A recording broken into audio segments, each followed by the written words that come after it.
ಕೋಲಾರ ಜಿಲ್ಲಾ ಸಹಕಾರ ಹಾಲು ಉತ್ಪಾದಕರ ಸಂಘಗಳ ಒಕ್ಕೂಟ ಕೋಲಾರದಲ್ಲಿ ಅಧ್ಯಕ್ಷರಾಗಿರ್ತಕ್ಕಂಥ ಕೆ.ವೈ. ನಂಜೇಗೌಡರ ಅಧ್ಯಕ್ಷತೆಯಲ್ಲಿ ಸಭೆ ನಡೆಯಿತು. ಈ ಸಭೆಯನ್ನ ತುರ್ತು ಸಭೆ ಅಂತ ಹೇಳಿ ಈ ಒಂದು MD ಆಗಿರ್ತಕ್ಕಂಥ ಗೋಪಾಲ್ ಮೂರ್ತಿ ಅವರು ಸಭೆಯ ನೋಟಿಸನ್ನು 2 ದಿವಸಗಳ ಮೊದಲ ಕಳಿಸ್ಕೊಟ್ರು. ತುರ್ತು ಸಭೆಯಲ್ಲಿ ಒಂದು ಚರ್ಚೆ ಮಾಡಬೇಕಾದಾಗ ನನ್ನ ಕೇವಲ ಬಹಳ ತುರ್ತು ಇರ್ತಕ್ಕಂಥ ಆಡಳಿತಕ್ಕೆ ಅನಿವಾರ್ಯವಾಗಿ ತೊಂದರೆಯಾಗತಕ್ಕಂಥ ವಿಷಯಗಳನ್ನು ಚರ್ಚೆ ಮಾಡಿ ತುರ್ತು ಕ್ರಮಗಳನ್ನು ಕೈಗೊಳ್ಳಲು ತುರ್ತು ಸಭೆಯನ್ನು ಕರೆಯಬೇಕಾಗ್ತದೆ. ತುರ್ತು ಸಭೆಯಲ್ಲಿ ಕೇವಲ 3 ವಿಷಯಗಳನ್ನು ಮಾತ್ರ ಚರ್ಚೆ ಮಾಡಬೇಕಾಗ್ತದೆ. ಈ ನಿಟ್ಟಿನಲ್ಲಿ ನಾನು ಆಕ್ಷೇಪಣೆಯನ್ನು ವ್ಯಕ್ತಪಡಿಸಿ ತುರ್ತು ಸಭೆಯ ನೆಪದಲ್ಲಿ ಕೋಮಲ್ನ MD ಆಗಿರ್ತಕ್ಕಂಥ ಗೋಪಾಲ್ ಮೂರ್ತಿಯವರು ಕೋಟ್ಯಾಂತರ ರೂಪಾಯಿ ಖರ್ಚು ವೆಚ್ಚಗಳನ್ನು ಅನುಮತಿ ತಗೋಬೇಕು ಅಂತ ನಿರ್ಧಾರವನ್ನು ಮಾಡಿದ್ರು. ಜೊತೆಗೆ ನನ್ನ ವಿಧಾನಸಭಾ ಕ್ಷೇತ್ರದ ಪುತ್ತೂರು ಹೋಬಳಿಯ ಬೆಳಗಾನಹಳ್ಳಿ ಗ್ರಾಮದಲ್ಲಿ ರಸ್ತೆಯನ್ನು ಸ್ಥಳಾಂತರ ಮಾಡೋದಕ್ಕೆ ಕೂಡ ಒಂದು ಅಜೆಂಡಾ ತಂದಿದ್ರು. ಇದಕ್ಕೆ ಗ್ರಾಮಸ್ಥರು, ನಮ್ಮ ರೈತರು ಎಲ್ಲರೂ ಕೂಡ ಆಕ್ಷೇಪಣೆ ಮಾಡಿದ್ರಿಂದ ನಾನು ಮತ್ತು ಒಡಗೂರು ಹರೀಶ್ ಅವರು ಈ ರಸ್ತೆಯನ್ನು ಮಾಡಬಾರ್ದು ಅಂತ ಹೇಳಿ ತಕರಾರು ತೆಗೆದ್ರಿಂದ ಆ ರಸ್ತೆ ಮಾಡುವ ಕೆಲಸವನ್ನು ಇವತ್ತು ಈ ಸಭೆಯಲ್ಲಿ ಕೈ ಬಿಡಲಾಯಿತು. ಉಳಿದಂತೆ ಏನು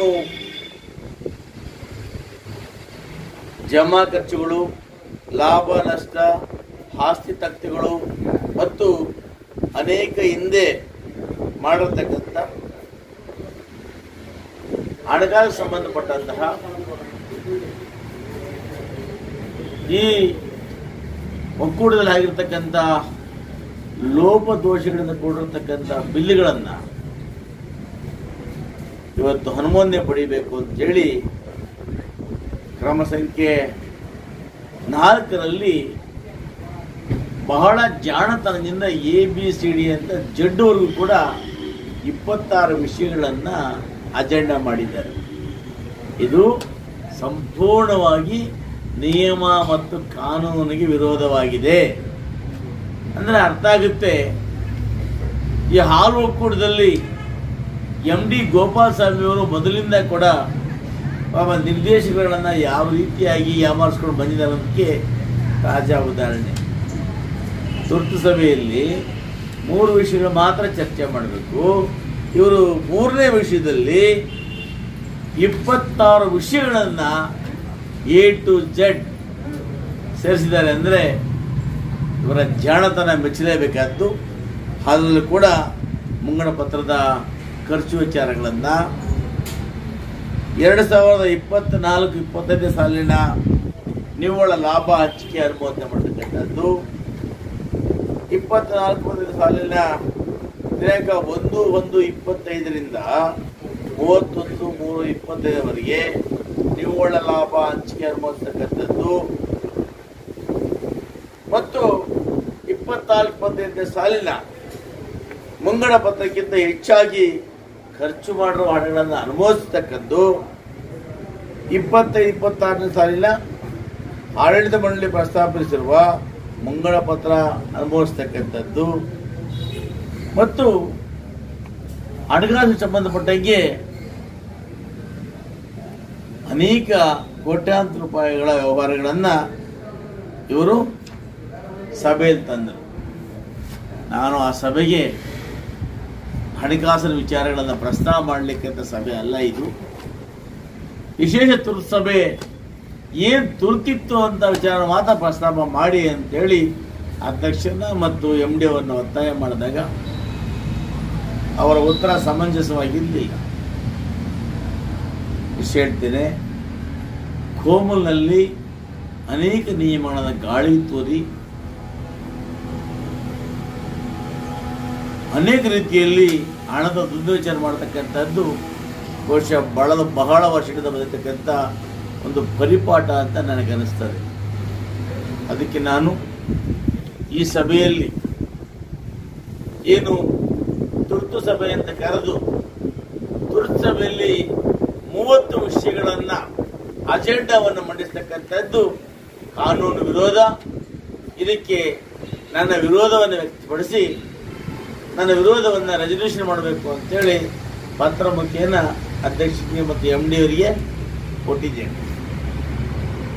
ಇವತ್ತು ಏನೇನು ಈ ಒಂದು ಒಕ್ಕೂಟದಲ್ಲಿ ಹಿಂದೆ ಮಾಡಿರ್ತಕ್ಕಂಥ ಎಲ್ಲ ಕಾಲದಲ್ಲಾಗ್ಬೋದು, ಅದಕ್ಕೂ ಬಂದು ಮಾಡಿರ್ತಕ್ಕಂಥ ಎಲ್ಲ ಬಿಲ್ಗಳನ್ನು ಅನುಮೋದನೆ ತಗೊಂಡು ನಾವು ಸಾಚಾ ಇದ್ದೀವಿ ಅಂತೇಳಿ ಬಿಂಬಿಸೋದಕ್ಕೆ ಹೊರಟಿದ್ರು.